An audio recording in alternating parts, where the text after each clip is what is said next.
All right, welcome to week 3 in psychosocial aspects of sport.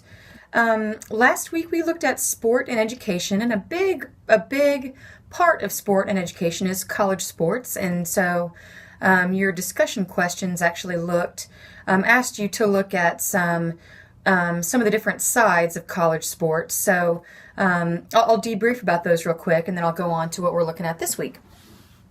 So last week, you were asked to look at a couple of articles, and the first one was that Getz and Siegfried article, where they looked at how athletic winning and postseason appearances affected some of the university metrics, such as the number of applications received, the academic quality of those applicants, and the diversity of those applicants. And so I asked you to give me what that article specifically found when they measured some of those specific effects of athletic success on those measurable metrics. So I was looking for you to not only give me those trends, but cite the statistics that Getz and Siegfried found when they studied it and kind of did the math on it. So, that's an important component of that answer. If I didn't see you refer to that article, then I didn't give you full credit for that. In the second question, you were asked about the concept of opportunity cost that same Getz and Siegfried article mentioned. So there are obviously some positive aspects of college sport. One of those things that we talked about in the course material was the concept of how college sports provide like a front door or a front porch for the university, so that the rest of the world can kind of get a glimpse of what that university is all about, because athletic teams are some of the more visible aspects of that university. So it can kind of be a good front porch of the university to the rest of the world. But there are some opportunity costs to having high-profile athletic programs. And so I asked you to find your own article then that addressed that flip side, that opportunity cost of the cost of athletics programs. And so there are certainly many instances where athletic departments do some revenue sharing with the rest of the university. The University of Arkansas in Fayetteville is certainly one of those schools that is able to do that because they're revenue positive. Most Division I athletic departments are not revenue positive, but the U of A is, and so they're able to do some revenue sharing with the rest of the university, and that's great. But what I was asking you to find was the other side of that situation. So where more resources going towards athletics resulted in resources being taken away elsewhere in the university. So, whether that's other programs getting less money or buildings not getting remodeled because there's no money to do that. So, or what happened when an athletic program was deficit producing rather than revenue producing, or to in what instances do donors maybe give to the athletic department when they might usually give to the art department or something like that. So I was looking for the flip side of the concept of how athletic success brings everybody else up and they can share revenue.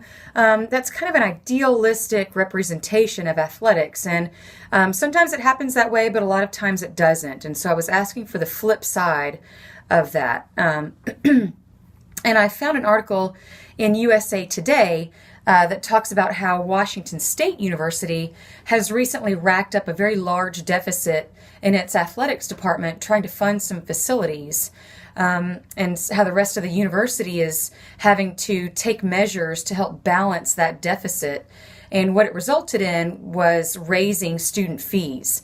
So that can be seen as an opportunity cost of athletics. As student fees got raised to cover the deficit that the Washington State athletic departments produce. And so that got passed on to the students. So I posted that article below for you to look at. So that's what I was looking for. If you gave me anything else than that, then you kind of missed what the question was asking for.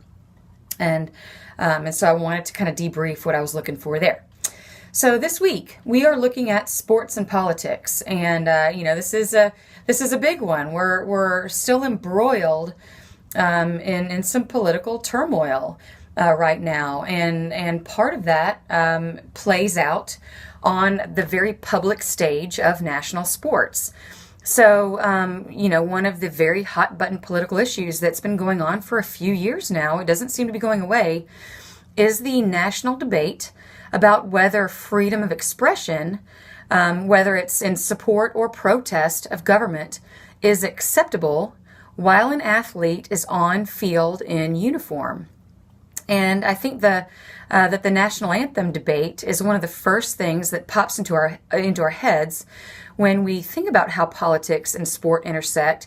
And we're going to talk about that both today and in some other notable events throughout history. And hopefully some of those ring a bell. I really like sports history, and some of our rich stories in sports history occur in a political context. So I have a few of those stories for you in this week's content.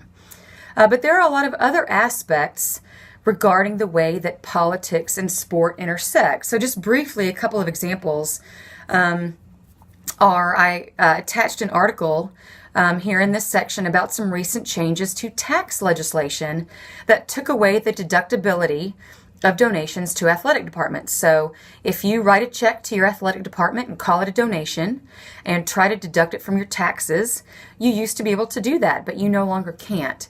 So this is something that athletic directors are very concerned about and will be watching going forward to see how it affects donation revenues.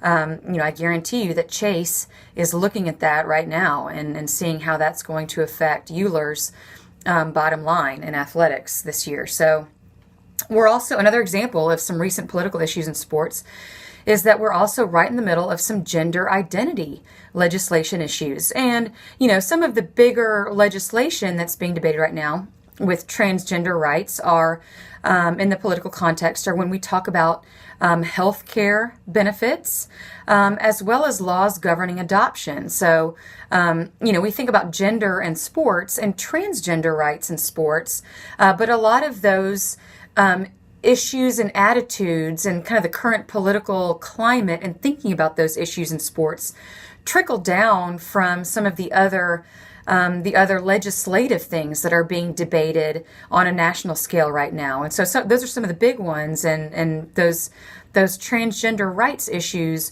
will also be trickling down into sports. So we can kind of see what those laws and the political climate about those things, how those will play out in sports. So those are a few of the current politically oriented issues that we have going on in our own country right now. But beyond that, this is a great place to look at how sports and international politics are interrelated. So we're going to look at the Olympics a little bit and how that can be a very public world stage in which international politics play out. And every time we have an Olympics, we can always see some kind of political issue that is going on an international level. And then finally, one more thing that I want to talk about this week that's in your content. If you have taken my leadership and management class, which a lot of you were in that this past fall, you know that I have taught before in that class that the concept of politics isn't bad.